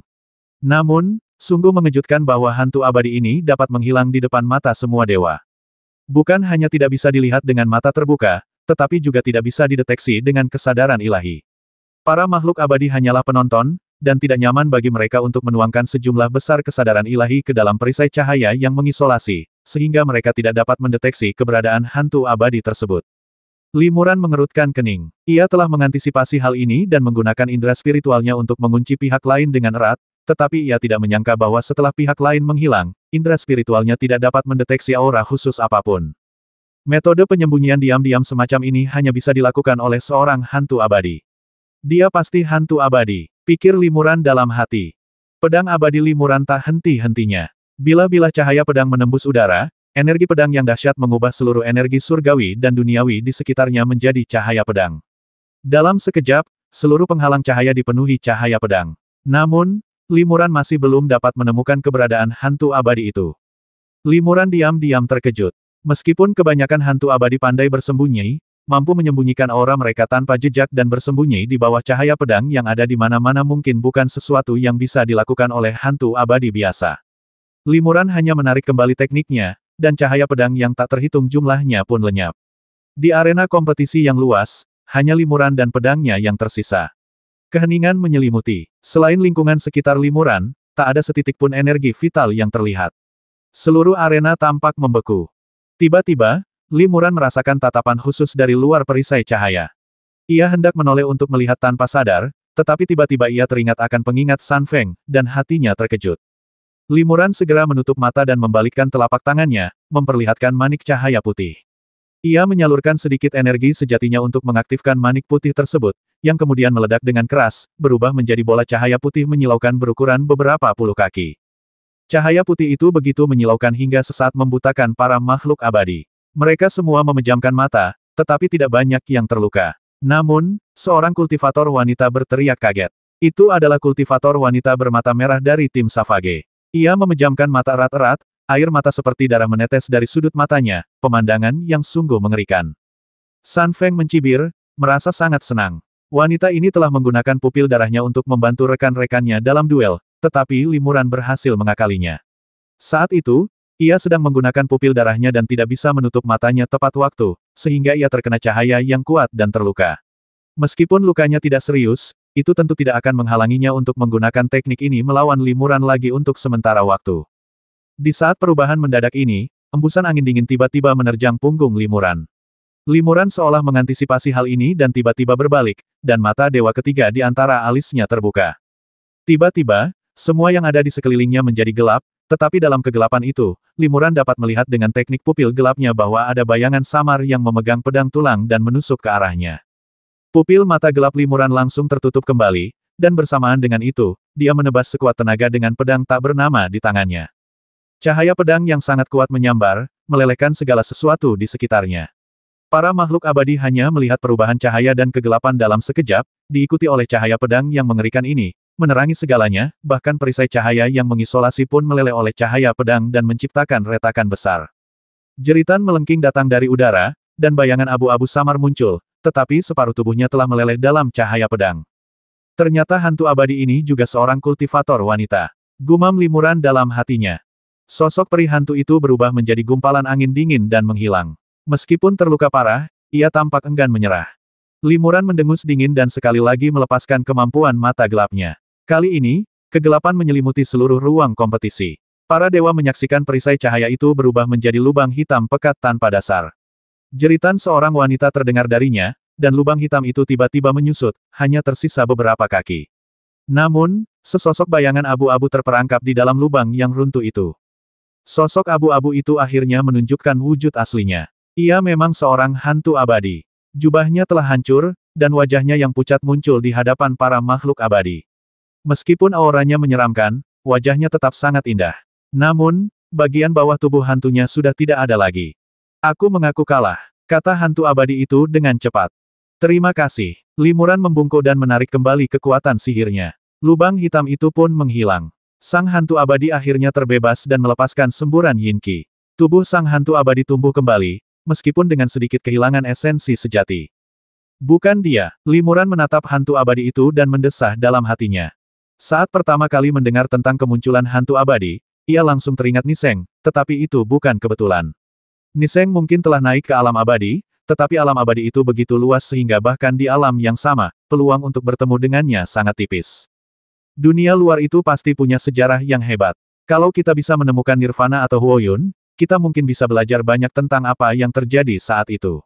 Pikir Li Muran dalam hati. Setelah meninggalkan panggung kompetisi, Duanmu Ziyu mengucapkan selamat kepadanya, "Selamat, Li Xianyu, atas kemenangannya. Aku tak pernah menyangka pedang di tangan Li Xianyu adalah harta karun atribut cahaya, tetapi juga memiliki kemampuan mata dewa atribut kegelapan. Mata dewa ini pastilah mata tunggal ibel yang legendaris, yang memang efektif dalam mengidentifikasi hantu abadi. Sepertinya Li Xianyu tidak mengerahkan segenap kemampuannya dalam kompetisi melawan makhluk abadi ini. Duanmu penglihatannya bagus." Li Muran tergerak. Pihak lain benar-benar mengenali asal-usul pupil matanya yang gelap hanya dengan sekali pandang. Apakah Li Xianyu ingin lebih meningkatkan teknik pupil gelapnya? Bisik Duanmu Ziyu kepada Li Muran. Li Muran terkejut sekaligus gembira mendengarnya. Apakah harta karun ini benar-benar ada? Baiklah, setelah kompetisi, aku akan pergi memberi penghormatan kepada guru Duanmu. Aku menunggumu di rumahku. Duanmu Ziyu tersenyum tipis. Setelah putaran kedua kompetisi, para penjaga abadi sedikit meningkatkan kekuatan formasi isolasi, dan putaran ketiga kompetisi secara resmi dimulai. Dalam kompetisi ini, Peri Es ikut ambil bagian, dan lawannya adalah kultivator wanita dengan mata merah darah. Keduanya saling menatap sejenak, lalu kultivator wanita dengan pupil berwarna merah darah itu membungkuk dan berkata, "Tolong beri saya saran." Tunggu sebentar. Peri Es menghentikan kompetisinya, lalu menutup matanya, mengeluarkan selendang sutra putih dari lengan bajunya dan mengikatkannya untuk menutupi matanya.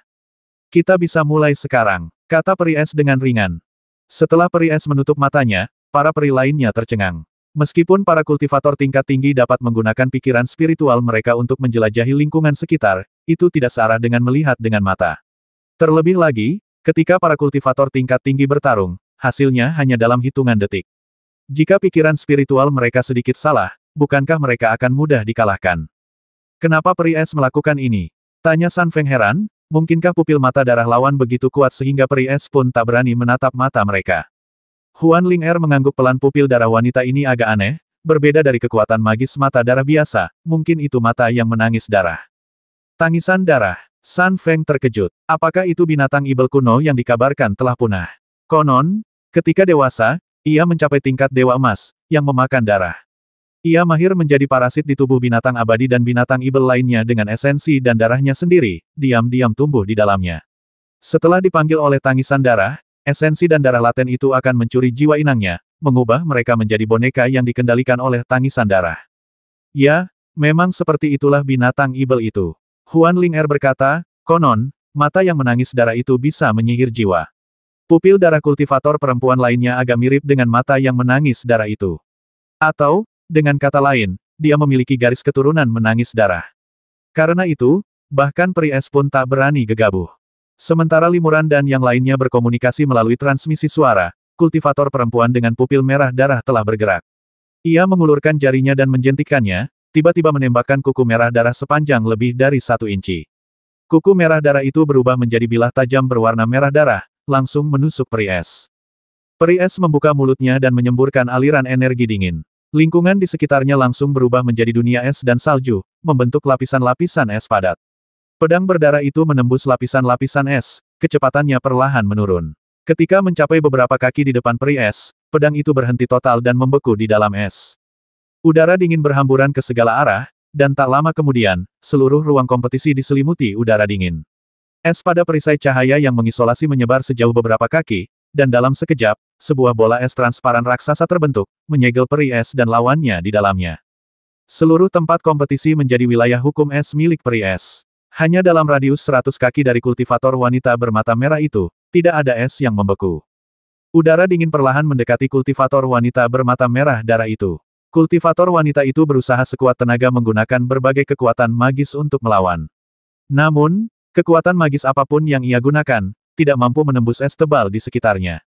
Sebelum sempat menyerang Peri Es, ia sudah roboh atau membeku di tempat. Inilah kekuatan hukum. Kendali Peri Es terhadap hukum jelas lebih maju dan mendalam, memungkinkannya mengubah lingkungan sekitarnya menjadi wilayah esnya sendiri. Selama lawannya tidak dapat menembus wilayah es ini, mereka hampir pasti akan kalah. Energi vital langit dan bumi di sekitarnya, dan bahkan energi abadi di luar perisai cahaya yang terisolasi, semuanya dipengaruhi oleh kekuatan hukum es dan berubah menjadi lapisan es padat dan kultivator wanita dengan mata merah darah terbungkus dalam medan es dan tidak dapat merasakan dan memobilisasi energi vital langit dan bumi di kejauhan. Es di sekitarnya semakin tebal, hawa dingin semakin kuat, dan wilayah kekuasaan wanita bermata darah semakin mengecil. Setelah menggunakan berbagai kekuatan magis namun sia-sia menembus segel es, wanita bermata darah mengeluarkan 7 atau 8 manik giok merah darah dari dadanya dan mengaktifkannya satu persatu dengan beberapa jentikan jari. Manik-manik giok ini berubah menjadi beberapa garis cahaya darah, memotong segel es di sekitarnya seperti pedang tajam dan menyerang peri es. Lapisan es tidak mampu menghalangi cahaya darah, yang terus mengenai peri es. Peri es buru-buru memanggil pedang Jinghan, dan mengayunkan pedang terus-menerus, membentuk segel es yang lebih kuat di depan peri es, menghalangi cahaya darah satu persatu. Namun, ada seberkas darah yang menyelinap melalui jaring. Sinar itu menembus blokade pedang Jinghan peri es dan mengenai wajah peri es. Tubuh peri es sedikit miring, dan cahaya darah itu menyapu wajahnya. Puff! Dengan suara pelan, meskipun peri es tidak terluka, syal sutra yang menutupi matanya terlepas oleh darah. Kultivator wanita bermata darah itu sangat gembira. Ia segera menggunakan teknik bermata darah, dan lapisan cahaya darah berkilat di matanya, menatap tajam ke arah peri es. Peri es pun membuka matanya, tetapi pupilnya transparan, tanpa jejak darah, dan pada saat yang sama, memancarkan cahaya dingin yang menusuk. Saat tatapan mereka bertemu, kultivator wanita dengan pupil merah darah itu tiba-tiba merasakan hawa dingin merasuk ke dalam pikirannya. Udara dingin di sekitarnya pun langsung meningkat, membekukannya seketika. Ah! Kultivator wanita bermata merah darah itu buru-buru menutup matanya, tetapi udara dingin sudah masuk ke dalam tubuhnya, dan energi serta darah sejati di tubuhnya tampak membeku dan tak bisa dimobilisasi. Peri es mendengus dingin, dan tatapan dingin di matanya memudar, kembali normal. Ia berkata kepada lawannya dengan dingin, mata darahmu telah kubekukan. Kau tidak akan bisa menggunakannya selama beberapa hari. Dalam kompetisi berikutnya, kau tidak akan bisa menggunakannya untuk mengganggu pertarungan. Limuran sangat gembira. Ternyata peri es sengaja menunjukkan kelemahannya untuk memancing lawan menggunakan teknik pupil darah, lalu memanfaatkan kesempatan itu untuk menghancurkan kekuatan sihir mata darah lawan sekaligus. Dengan begitu, ia tidak hanya akan memenangkan permainan, tetapi juga mencegah lawan menggunakan kekuatan sihir mata darah untuk membuat masalah secara diam-diam. Kultivator wanita bermata merah darah itu telah disegel dalam es. Ia merasakan hawa dingin yang menusuk dari segala penjuru, dan takut vitalitasnya akan membeku. Ia segera menyerah, dan kompetisi berakhir di sini. Para peri yang menyaksikan pertarungan itu memuji. Keahlian peri es sangat sederhana, murni kekuatan magis yang berasal dari es. Namun, kekuatan hukum es yang ia kuasai sangat dalam, sehingga ia mampu menjadi tak terkalahkan dan dengan tenang menghadapi segala macam kemampuan magis lawan-lawannya. Sejak ia berpartisipasi dalam kompetisi seleksi, ia belum pernah kalah sekalipun. Beberapa kultivator lain juga tak terkalahkan. Huan Ling-er dan pemimpin tim Savage, yang berlaga di babak selanjutnya, juga tak terkalahkan.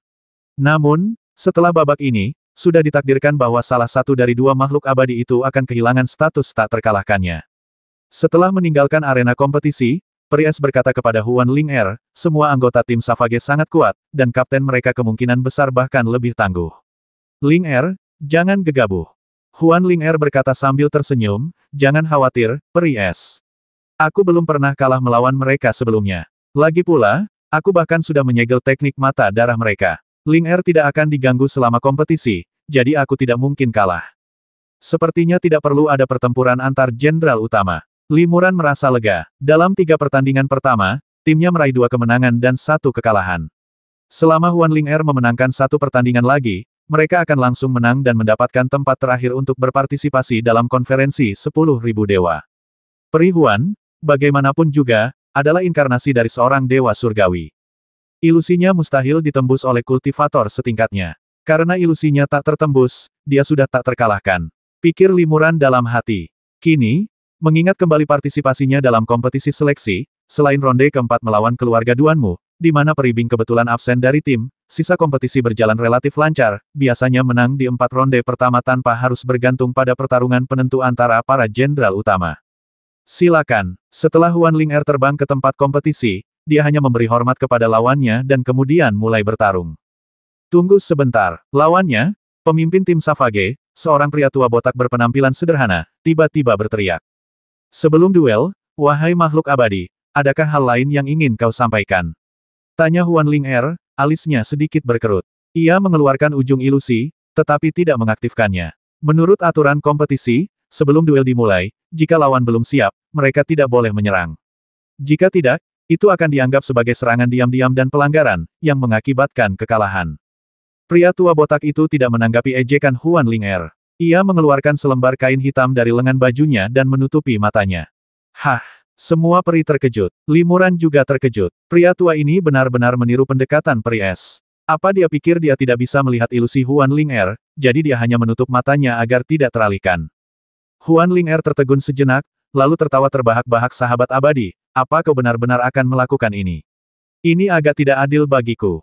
Tolong ajari aku, kata lelaki tua botak itu dengan ringan, lalu mengulurkan tangannya memberi isyarat tolong bantu aku. Huan Ling'er tanpa ragu, segera mengubah bilah bayangan di tangannya menjadi pedang tajam, lalu mengikuti jejak pedang itu dan menusuk lelaki tua itu. Selama proses ini, bayangan-bayangan terus bermunculan di sekelilingnya, dan dalam sekejap, ratusan bayangan mengelilingi lelaki tua itu. Saat ini, di panggung kompetisi, ratusan Huan Ling'er mengelilingi lelaki tua itu. Para dewa melebarkan mata mereka dan mencari dengan saksama, tetapi tidak dapat membedakan mana Huan Ling'er yang asli. Para kultivator yang telah bertarung dengan peri Huan diam-diam terkesima. Nyatanya, dengan begitu banyak hantu, bisa dikatakan semuanya palsu, atau semuanya nyata. Aspek terkuat dari ilusi peri Huan bukanlah bahwa ilusi itu tak bisa dibedakan dari yang asli. Yang lebih mengerikan adalah Huan Ling'er bisa menguasai salah satunya. Hantu berkekuatan biasa di belakang lawan bisa dengan mudah berubah menjadi wujud aslinya dalam sekejap, melepaskan serangan dahsyat. Karena alasan inilah ilusinya begitu sulit dilawan. Setiap ilusi harus dikalahkan, dan pertahanannya harus sangat kuat. Jika tidak, jika ada sedikit saja kelemahan, tubuh asli lawan akan menangkapnya dan membasminya dalam satu pukulan. Hantu-hantu yang tak terhitung jumlahnya menyerbu ke arah lelaki tua botak itu, yang memegang lonceng emas kecil di tangannya dan terus-menerus mengibaskannya.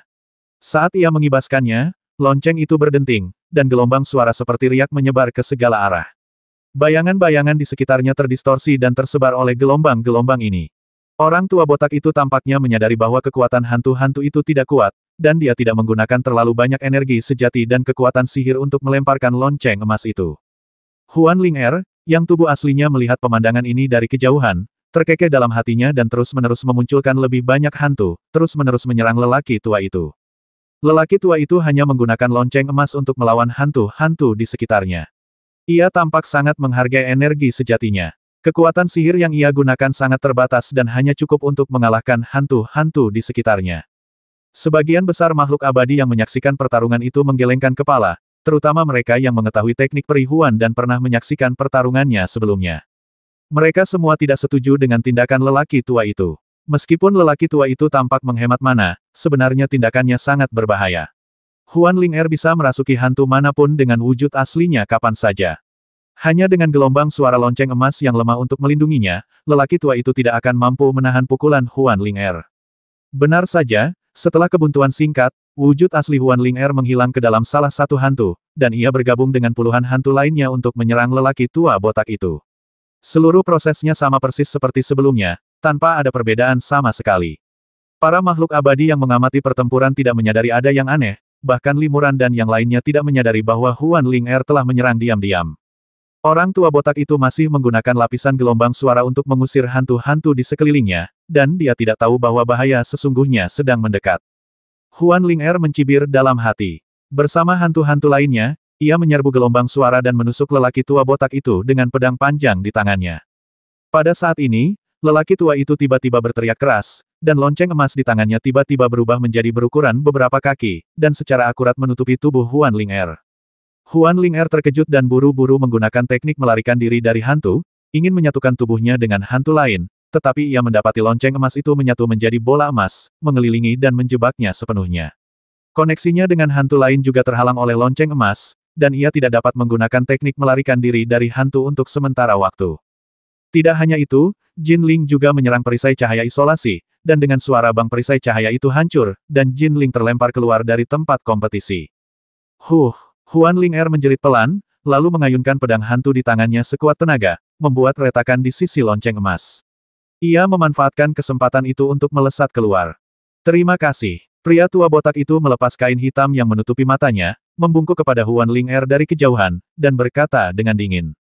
Huan Ling'er tercengang. Ia mendapati tubuh aslinya dan harta karun ajaib lawan telah terbang keluar dari tempat kompetisi. Menurut aturan, meninggalkan tempat kompetisi berarti kalah. Otang pembawa sial, Huan Ling'er mengerutkan kening, sangat terkejut sekaligus curiga. Mungkinkah dia hanya menebak lokasi tubuh asliku, dan karena itulah dia melakukan ini. Keberuntungannya sungguh luar biasa. Peri es menggelengkan kepalanya dan berkata, aku khawatir ini bukan tebakan sembarangan, melainkan tebakan yang sudah dipersiapkan dengan matang. Dia pasti sudah melihat ilusimu sejak lama. Kalau tidak, jika serangannya tidak bisa menutupi wujud aslimu, melainkan hanya ilusi, bukan hanya dia tidak akan menang, tetapi harta sihirnya juga akan terbang jauh dari tempat kompetisi, meninggalkan cacat besar dan kekalahan yang pasti. Dia berani melakukan ini, jadi dia pasti sudah melihat ilusimu dan tahu bahwa itu adalah wujud aslimu. Dari mana asal-usul orang ini? Bagaimana dia bisa melihat menembus ilusi Peri Huan? Li Muran terkejut. Huan Ling'er dan Peri Es menggelengkan kepala pelan. Peri Es berkata, hanya satu hal yang bisa kupastikan pihak lain itu bukan Taixian biasa. Dia pasti punya latar belakang yang hebat. Ups, San Feng mengerutkan kening dan berkata, aku tidak menyangka komandan lawan begitu kuat. Bahkan Peri Huan yang tak terkalahkan pun kalah. Kita menang 2 kali dan kalah 2 kali dalam 4 pertandingan pertama. Kita harus bergantung pada pertarungan komandan untuk menentukan hasilnya. Peri Es juga mendesah pelan dan berkata, memang, tim kita hanya bisa maju jika rekan Daois Li mengalahkan orang ini. Namun, asal-usul orang ini tidak diketahui, dan kita bahkan belum menemukan keahlian dan kemampuannya. Peluang rekan Daois Li untuk menang sangat tipis. Huan Ling'er juga bingung. Ia berkata dengan penuh penyesalan, aku tak pernah menyangka dia bisa melihat ilusiku. Jika aku tahu ini akan terjadi, aku pasti sudah melawannya secara langsung. Setidaknya ini akan menghabiskan banyak mananya, memaksanya untuk menunjukkan kemampuan sihir terkuatnya dengan demikian memberi rekan Daois Li sesuatu untuk dipersiapkan menghadapi pertempuran yang akan datang antara para jenderal utama. Sekarang, dia benar-benar menggunakan triknya untuk memenangkan ronde ini dengan mudah tanpa menghabiskan banyak mana. Orang ini bukan orang biasa. Kata Peri Es, dia pasti pernah menyaksikan kompetisi Ling'er sebelumnya dan punya cara untuk menembus ilusi Ling'er. Jadi, sejak awal, dia sengaja bertarung seperti ini. Tak hanya menang, dia juga tidak menghabiskan mana atau menunjukkan kekuatan sihirnya yang sebenarnya. Dia sangat pintar. Pengalaman bertarung orang ini juga sangat kaya. Rekan Daois Li, kau telah menghadapi lawan yang sangat tangguh. Kekuatan dan taktik orang ini mungkin yang terkuat di antara semua lawan yang kita hadapi sejak berpartisipasi dalam kompetisi. Sepertinya pertempuran sengit tak terelakkan. Li Muran mengerutkan kening dan mengangguk kecil. San Feng dan Huan Ling'er menyemangati Li Muran dan menyaksikannya memasuki arena kompetisi. Peri Es menyampaikan pesan, rekan Daois Li, berusahalah sekuat tenaga. Jika lawanmu terlalu kuat, akui saja kekalahanmu, tapi jangan pernah membahayakan nyawamu. Bagaimanapun, keluarga Namong telah maju, dan mereka menjanjikan kita tempat. Ketika saatnya tiba, biarkan rekan Daois Li yang mengambilnya, dan kita masih bisa meninggalkan negeri dongeng ini. 1420